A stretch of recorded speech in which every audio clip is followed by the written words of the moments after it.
So hello everyone, नमस्कार सभी को, स्वागत है सभी का स्टडी पीचेस पर। आई होप सभी अच्छे होंगे।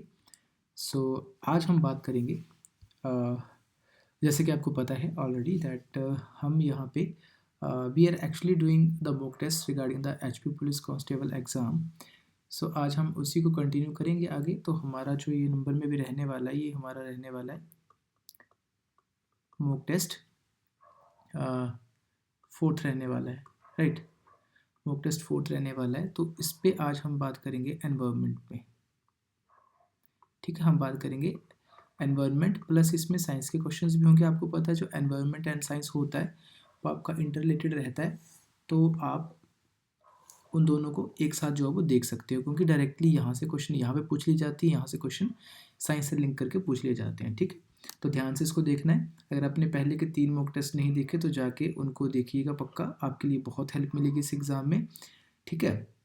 एनवायरनमेंट एमसीक्यूज़ की बात करेंगे, काफ़ी बार ये रिपीट होते हैं क्वेश्चंस एग्जाम में, ठीक है। तो टारगेट है हमारा एचपी पुलिस कांस्टेबल एग्ज़ाम, इसको क्लियर करना। And as I have promise to all of you that अगर आप मेरे लेक्चर्स पूरी तरीके से फॉलो अप करते हो, ठीक है, जो भी जीके का सेक्शन मैं आपको पढ़ाऊँगा तो आप इतने कैपेबल बन जाओगे कि आप ऑलमोस्ट जीके में फुल मार्क्स लेने की पॉसिबिलिटी आपकी जो है वो बढ़ जाएगी, ठीक है जी। चलिए स्टार्ट करते हैं फिर आज के पहले क्वेश्चन के साथ। सो हमारा आज का पहला क्वेश्चन है that which of the following is not a green house gas. इनमें निम्नलिखित में से कौन सा ग्रीन हाउस गैस नहीं है, ठीक है। कार्बन डाइऑक्साइड, मीथेन, ऑक्सीजन या नाइट्रस ऑक्साइड, बताइए जरा कौन सा नहीं है, ठीक है। इसने नहीं पूछा तो आपको पता है कैसे आपने सॉल्व करना है। वीडियो को पॉज करो और आंसर करो क्वेश्चंस का, ठीक है। साथ साथ में एक्सप्लेनेशन मैं आपको दूंगा। आपको क्या काम करना है, आपने वीडियो को पॉज करके इसके आंसर्स देने। तो बताइए जरा सही आंसर बताइए। नहीं पूछा है तो हमें पता है कौन सा नहीं है, ऑक्सीजन, यानी कि O2 जो है ऑक्सीजन, ये हमारा ग्रीन हाउस गैस नहीं है। क्यों? आपको पता है ग्रीन हाउस गैसेस क्या होती हैं? ये एटमॉस्फेयर में आप कह सकते हो, ठीक है, ये एटमॉस्फेयर में कह सकते हो ट्रैप हो जाती हैं, ये हीट को बेसिकली ट्रैप कर देती है, तो तापमान जो है वो बढ़ जाता है, ठीक है। इससे ग्लोबल वार्मिंग होती है। तो ग्रीन हाउस गैसेस से क्या होती है? ग्लोबल वार्मिंग होती है, वार्मिंग होती है, ठीक है। ये अपने हमने याद रखना है। तो हमारा सही उत्तर क्या रहने वाला है? ऑक्सीजन, ठीक है। चलिए देखो, कार्बन डाइऑक्साइड की जब हम बात करते हैं तो एक बहुत ही आप कह सकते हो कि मेजर ग्रीन हाउस गैस है, contributed to the global warming, जैसे कि मैंने आपको बताया। मिथेन जो होती है ना, ये basically potent green house gas इतनी ज़्यादा नहीं होती, मतलब कार्बन डाइऑक्साइड के कंपैरिजन में। और ये कब आपकी रिलीज होती है? एग्रीकल्चरल प्रोसेसेस में एंड फॉसिल फ्यूल के यूज़ में, जैसे कि जब आप कंबशन वगैरह करते हो, ठीक है, कंबशन वगैरह, कंबशन आपको पता है लकड़ियों को जलाना, ठीक है। एंड एग्रीकल्चरल प्रोसेसेस में ये बेसिकली रिलीज होती है। कौन? Methane gas. ऑक्सीजन की बात करें, ग्रीन हाउस गैस नहीं है। क्यों? ये it does not trap heat in the atmosphere. ये एटमोसफेयर में हीट को ट्रैप यानी कि रोकती नहीं है। हिंदी मीडियम वाले स्टूडेंट्स, ये रोकती नहीं है। बीच में अगर जो जो जो गैस क्या करती है, आप ये मान के चलो कि हीट को जो ट्रैप नहीं करती, उसको नहीं रोक के रखती, तो वो क्या होती है? वो ग्रीन हाउस गैस नहीं होती। और ग्रीन हाउस गैसेस क्या करती हैं? वो हीट को ट्रैप करके रखती हैं एकदम, तो जिससे वातावरण हमारा गर्म हो जाता है, एटमॉस्फेयर, ठीक है जी। और फिर गर्मी बढ़ जाती है, ग्लोबल वार्मिंग जिसे कहते हैं। नाइट्रस ऑक्साइड की बात करें, another greenhouse gas emitted from fertilisers and industrial processes, important है, ठीक है। नाइट्रस ऑक्साइड भी, ये भी एक इंपॉर्टेंट ग्रीन हाउस गैस है, ठीक है। चलिए भैया, next question is which layer of the atmosphere contains the ozone layer, यानी ओजोन लेयर जो है वो कौन सी लेयर में होती है? ट्रोपोस्फेयर, स्ट्रेटोस्फेयर, मेसोस्फेयर या थर्मोस्फेयर, बताइए जरा इसका आंसर, ठीक है। देखो, मैं फिर से आपको बोल दूं, जो इन क्वेश्चंस को 15 आपके पास एमसीक्यू रहेंगे, इनको जो अटेम्प्ट कर लेगा ना इजली, अगर इजली आपने अटेम्प्ट कर लिया तो समझ लो आपके चांसेस आते हैं, ठीक है। जो भी क्वेश्चन आएगा आप उसको क्रैक कर ही लोगे। इस ये दिखाएगा कि आपकी रिवीजन अच्छी है, ठीक है। और जिसका नहीं हो रहे तो आपने घबराना नहीं है, अच्छे से पढ़ो, रेगुलरिटी में वीडियोस देखो, कंटिन्यूटी में वीडियोस देखो, आप कर जाओगे क्लियर, ठीक है। तो देखो जी, कौन सी लेयर, बताओ जरा कौन सी लेयर, इसका आंसर सही क्या रहने वाला है हमारे पास? फटाफट से वीडियो पॉज करके आंसर करो। तो सही उत्तर हमारे रहने वाला है स्ट्रेटोस्फेयर, ठीक है। यानी कि समताप जो होता है वो आपकी ओजोन लेयर इसमें पाई जाती है, ओजोन लेयर यहाँ पे। अब देखो, ये एमसीक्यू कितनी बार आपके एग्जाम्स में रिपीट होता है ना, इतनी इसके बावजूद भी अगर आप नहीं करोगे तो फिर तो नुकसान तो देखो आपका है ना। मैं तो बार बार बोल बोल के थक जा रहा हूँ कि भैया जो भी एमसीक्यूज करवा रहा हूँ मैं मोस्ट इंपॉर्टेंट एमसीक्यूज करवा रहा हूँ, मोस्ट रिपीटेड एमसीक्यूज। ठीक है, क्या करता है ये ट्रैप जो स्ट्रेटोस्फीयर बेसिकली ओजोन लेयर होती है, इसमें ओजोन लेयर हमें किस चीज़ से प्रोटेक्ट करती है, हार्मफुल यूवी रेज से। ठीक है, यूवी रेज जो होती है इनसे प्रोटेक्ट करती है। यूवी रेज क्या करती हैं, ये कैंसर वगैरह कॉज करती हैं। ठीक है, स्किन कैंसर्स वगैरह ये सब इश्यूज जो है वो क्रिएट करती हैं। ठीक है, अच्छा एक बात मैं आपको बताता हूँ, जब भी आपने इनको याद करना ना लेयर्स को, आपको पता है क्वेश्चन आता है हमेशा लेयर्स के ऊपर, हर एग्जाम में क्वेश्चन आएगा, क्लर्क से लेकर यूपीएससी तक हर एग्जाम में यहाँ से क्वेश्चन आता ही आता है। ठीक है, इनफैक्ट सीडीएस में आया, सिविल सर्विसेज में जब मैंने एग्जाम दिया था तब उसमें आया था, तो मुझे पता है ये चीज़। ठीक है, ट्रिक एक याद कर लेना, मैंने खुद बनाई थी ट्रिक, आपको बता रहा हूँ यहाँ पे, अच्छे से इसको याद कर लेना। ठीक है, आई होप आपको एग्जाम में काम ही आएगी। क्यों, कई बार ये क्या पूछता है, ये आपको सीक्वेंस पूछ लेता है लेयर्स का, सीक्वेंस। ठीक है, यानी कि नीचे से ऊपर की तरफ इनको अरेंज करो। तो मैंने खुद के लिए एक बना ली थी, that true spirit mount the Everest. ठीक है, ये मैंने बना ली थी। अब इसका देखो, इसका क्या मतलब हुआ, अब इसकी यहाँ पे आप इसको जरा थोड़ा डिकोड कर लेते हैं इसको थोड़ा सा। तो ट्रू स्पिरिट माउंट एवरेस्ट का मतलब क्या हुआ, टी से आपका क्या बन जाएगा, बताओ जरा, टी से क्या बन जाएगा आपका, स्टार्ट कहाँ से होगा, ट्रोपोस्फेयर। ठीक है, एस से स्ट्रेटोस्फेयर। ठीक है, एम से मीजोस्फेयर, टी से थर्मोस्फेयर, ई से आपका एक्सोस्फेयर। ये मोटा मोटी आपकी इंपॉर्टेंट लेयर्स होती हैं, ये आपको इस तरीके से याद रहेंगी। ठीक है, एक आपका मीनिंग क्या, वो ट्रू स्पिरिट है, अगर आपकी सच्ची श्रद्धा है, आपके अंदर एक स्पिरिट है प्रॉपर, तो आप एवरेस्ट को भी माउंट कर सकते हो। तो मैंने उस रेफरेंस में ये बनाई थी ताकि याद रहे, अभी तक मुझे याद है, आई होप आपको भी याद रहेगी। याद कर लेना, ईजी रहेगा आपके लिए हेल्पफुल रहेगा, बाकी तो क्या है। ठीक है, चलिए भैया अगला हम बात करें, which is the main source of water pollution, इनमें से जल प्रदूषण का मुख्य स्रोत कौन सा है, domestic waste, industrial waste, agricultural run off या ऑल ऑफ द अबव। देखो एनवायरनमेंट में ना क्वेश्चन इस तरीके से ही आते हैं, वो थोड़ा सा आपके दिमाग से प्ले करता है, वो चाहता है कि आप दिमाग इस्तेमाल करो अपना, ये रट्टा मारने वाली चीज़ें नहीं होती। घरेलू कचरा, औद्योगिक कचरा, कृषि जल बहाव। पूछा कि वाटर किससे पोल्यूट होता है, बस सामने दिख रहा है, अभी सभी से होगा, सारे कारण उसके सभी से होगा ना ये। ठीक है, डोमेस्टिक वेस्ट में क्या आप अनट्रीटेड सीवेज आता है। ठीक है, और इंडस्ट्रियल वेस्ट की बात करें तो टॉक्सिक केमिकल्स वगैरह उसमें रिलीज कर दी जाते हैं पानी में, तो वो भी वेस्ट करेगा। एग्रीकल्चर में आपको पता बहुत सारे फर्टिलाइजर्स या आप कह सकते हो जो हम पेस्टिसाइड्स वीडिसाइड्स यूज़ करते हैं। ठीक है, वो सब चीज़ें पानी के साथ बह के नदी नालों में मिल जाती हैं और उसको क्या कर देती हैं, पॉल्यूट कर देती है। राइट, चलिए जी नेक्स्ट क्वेश्चन हमारे पास, what does term biodiversity refer to. Biodiversity का यानी जैव विविधता का मतलब क्या होता है। देखो बायो का मतलब होता है लाइफ। ठीक है, कीवर्ड्स होते हैं, हमें इन्हें डीकोड करना पड़ता है। डाइवर्सिटी का मतलब क्या होता है, बहुत सारे वेराइटी। ठीक है, विविधता, तो जैव विविधता। तो वेराइटी ऑफ स्पीशीज, देखो मुझे तो एक से ही क्लियर हो गया, ये ए ऑप्शन से कि वेराइटी ऑफ स्पीशीज, बहुत सारी वेराइटी, प्रजातियों की विविधता। तो सही उत्तर क्या रहने वाला आपका, ऑप्शन ए, राइट आंसर। ठीक है, अगला क्वेश्चन देखो जरा,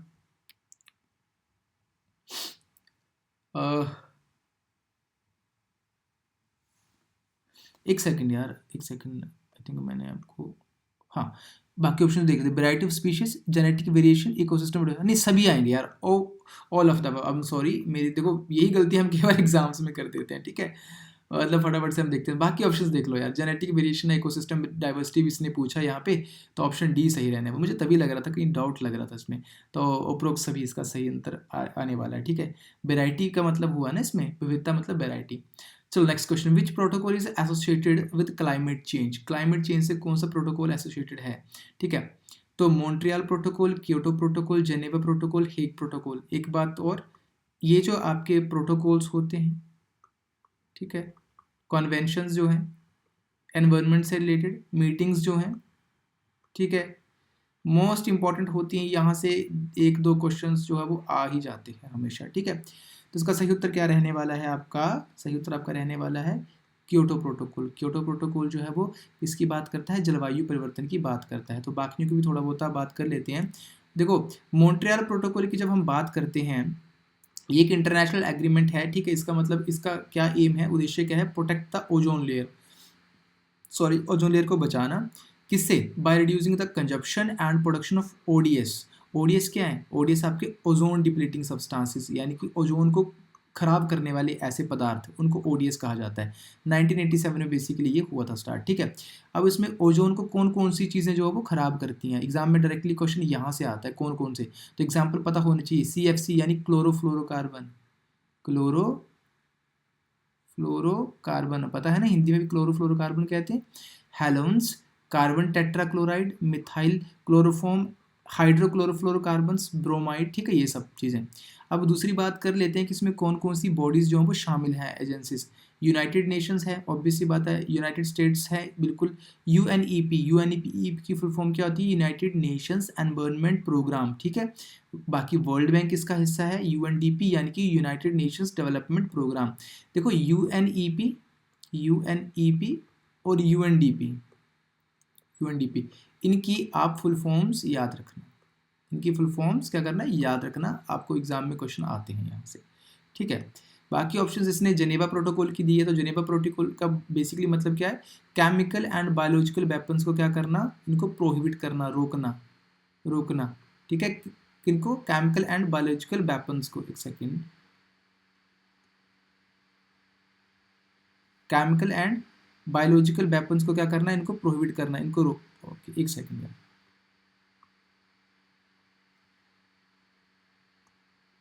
इनको रोको, ओके।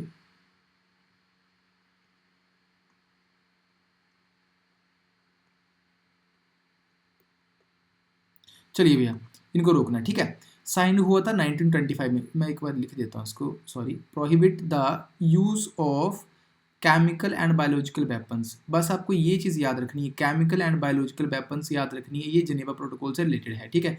साइन हुआ था 1925 में और लागू कब हुआ था? 1928 में, तो ये भी थोड़ा सा डेट याद रख लेनी है इसकी, ठीक है।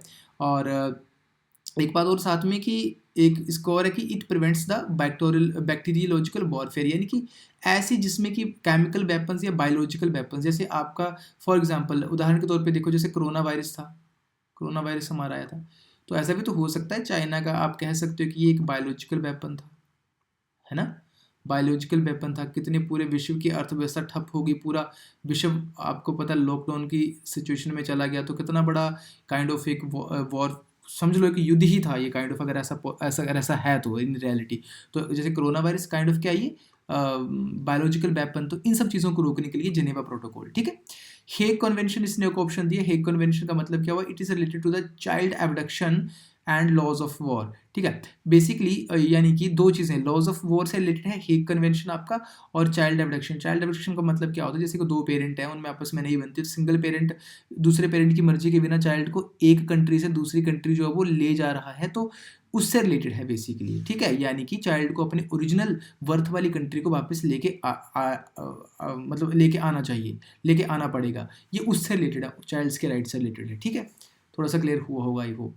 एक बार एक लेक्चर इसका भी देख लेंगे पूरा, ठीक है, इन डिटेल, ये सब कन्वेंशंस पे इंपॉर्टेंट है। विच of the following is a renewable source, यानी कि निम्नलिखित में से कौन सा नवीकरणीय संसाधन है। अब नवीकरणीय संसाधन क्या होते हैं? कोल, पेट्रोलियम, सोलर एनर्जी या नेचुरल गैस। यानी कि रिन्यूएबल क्या होते हैं? रीन्यू यानी कि रिचार्ज, खुद ही रिचार्ज हो जाएंगे।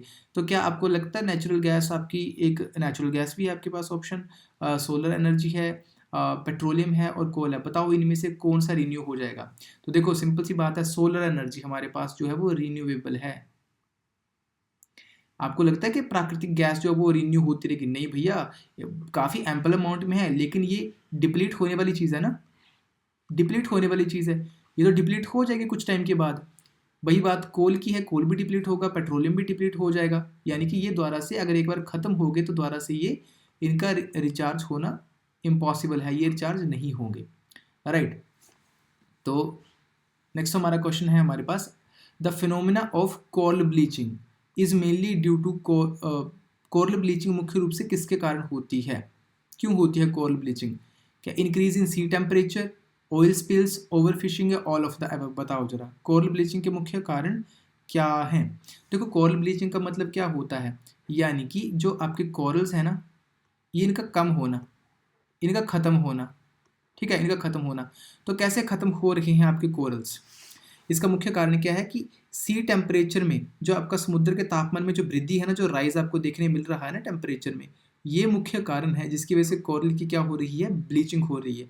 आपको नहीं पता होगा जैसे कोरल्स क्या होते हैं हमारे, काइंड ऑफ आप कह सकते हो एक बायोलॉजिकल मतलब जीव होते हैं ये, ठीक है, छोटे छोटे माइक्रो, ठीक है। और जैसे जैसे एक दूसरे के ऊपर खत्म डेथ होती है इनकी, तो एक दूसरे के ऊपर अटैच हो जाते हैं। इनके अंदर जो इनका जो काइंड ऑफ कह सकते हो जो सॉफ्ट पार्ट होता है ना, वो डीके हो जाता है और बॉडी जो होती है वो अटैच कर जाती है और काफ़ी बड़े बड़े स्ट्रक्चर्स अंदर बना देते हैं, ठीक है।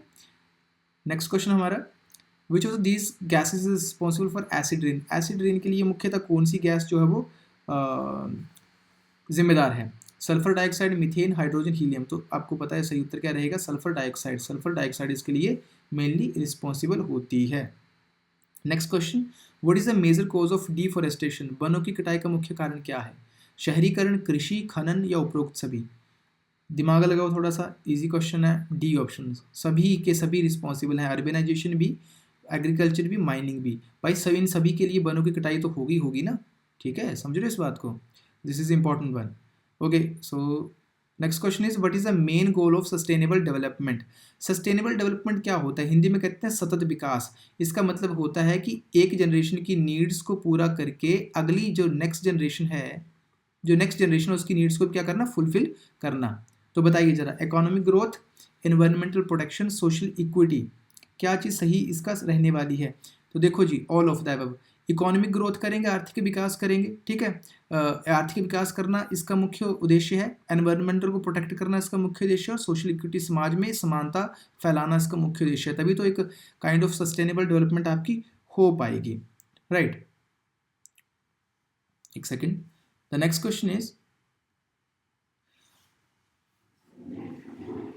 विच Indian act is related to the conservation of wildlife. कौन सा इंडियन एक्ट है जो वाइल्ड लाइफ की कंजर्वेशन से रिलेटेड है? वाइल्ड लाइफ प्रोटेक्शन एक्ट 1972, वन्य जीव संरक्षण अधिनियम 1972, या एनवायरमेंटल प्रोटेक्शन एक्ट 1986, या फॉरेस्ट कंजर्वेशन एक्ट 1980, या air prevention and control of pollution board 1981।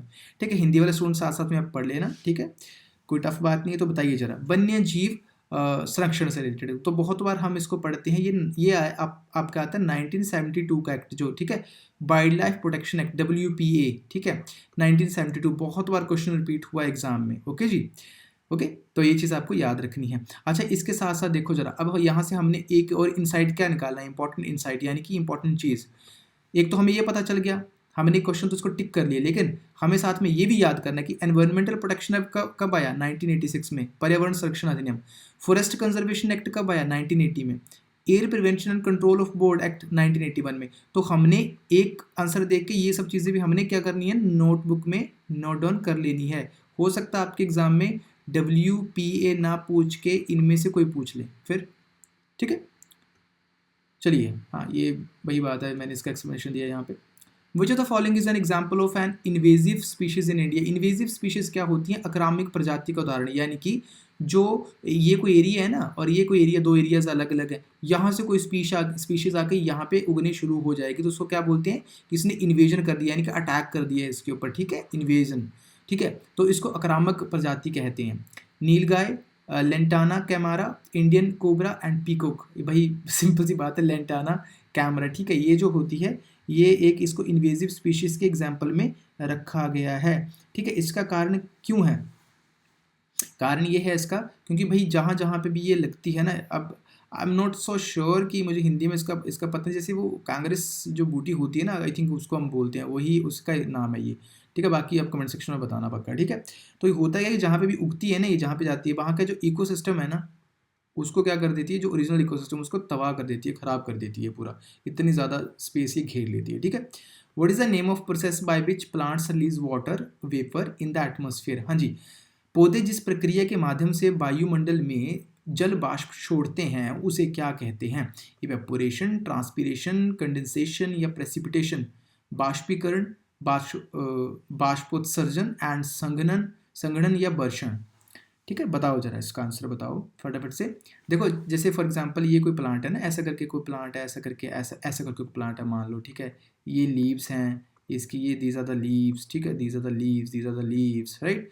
पूछा इसने कि release water vapour in the atmosphere. हाँ, उस प्रोसेस को क्या बोलते हैं? तो होता पता है क्या, अपने यहाँ से ना ये पानी छोड़ता है ऐसा करके वाटर वेपर्स, ठीक है, यहाँ ऊपर से टिप से एकदम।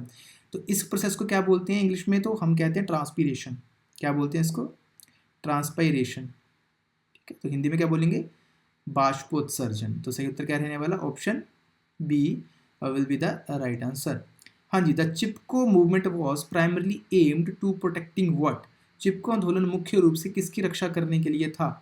रिवर्स, फॉरेस्ट्स, वाइल्ड लाइफ या एयर क्वालिटी? बड़ा इंपॉर्टेंट क्वेश्चन है, बहुत बार आता है। तो हाँ जी बताइए, चिपको आंदोलन बेसिकली आपका वाइल्ड लाइफ से रिलेटेड इसका सही उत्तर रहे। सॉरी वनो, I am so sorry, B forest. Okay, forest, ठीक है। वो आपको पता है चिपको आंदोलन, जब इन्होंने प्लांट्स को क्या घेर के उनको झप्पी डाल के खड़े हो गए थे वहाँ पे, स्पेशली लेडीज़, ठीक है। तो वो बहुत बड़ा एग्जाम्पल उन्होंने सेट करा था वन्य बेसिकली हमारे प्लांट्स की को प्रिजर्व करने का, यानी कि पेड़ पौधों के संरक्षण का। What is the term for the practice of growing different crops in the same area in sequential seasons? यानी कि एक ही क्षेत्र में अलग अलग फसलों को क्रमिक मौसमों में उगाने की प्रथा को क्या कहते हैं? ठीक है, यानी कि एक ही एरिया है, उसमें बार बार एक आफ्टर काइंड ऑफ इंटरवल कुछ टाइम के बाद उस सेम फसलों को उगा रहे हैं, उसको क्या बोलते हैं हम? मोनोकल्चर कहते हैं, क्रॉप रोटेशन कहते हैं, देखो क्रॉप रोटेशन ऑब्वियस सी बात है। देखो लॉजिक तो ये कहता है कि हाँ भाई क्रॉप रोटेशन, फसल चक्कर, सही उत्तर इसका यही है, crop rotation. Okay, I hope आपको क्लियर हुई होंगी ये बातें। कोई अपना डाउट हो तो आप प्लीज़ कमेंट सेक्शन में बता सकते हो। बाकी लेक्चर पसंद आए तो चैनल को सब्सक्राइब कर सकते हो, वीडियोस को लाइक कर सकते हो, शेयर कर सकते हो अपने फ्रेंड्स के साथ, राइट। और अपना सजेशन आप मुझे बता सकते हो कि नेक्स्ट वीडियो आपको कौन से टॉपिक पे चाहिए, ठीक है। मैं उसी पे वीडियो जो है वो बनाऊँगा, क्योंकि ये मेरा काम है, ठीक है। और आपका काम है पढ़ना, राइट, मन लगा के एग्ज़ाम क्वालिफाई करना, ठीक है जी। Thank you so very much.